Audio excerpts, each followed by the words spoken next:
Hey there, Joe at Intelligent Labor and Moving. Today I'm just going to go over quickly how to pack pictures. Now, smaller pictures like this that you can fit in a box, a smaller box like this, you don't really have to worry too much about the frames falling apart unless they feel like they're loose.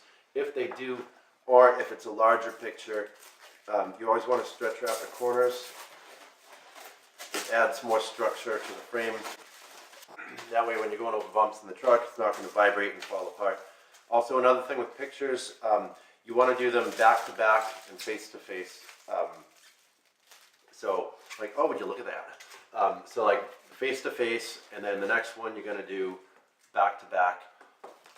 And you basically want to pack them in the box like you would with dishes on end. And if you have frames that aren't going to line up, let's say a smaller one like this against something like this, you want to make sure that you have plenty of material in there to prevent the corners from breaking the glass. If you have cardboard around that's going to fit there, it's always good to use cardboard, especially with larger pictures. You definitely want to use cardboard between any pictures.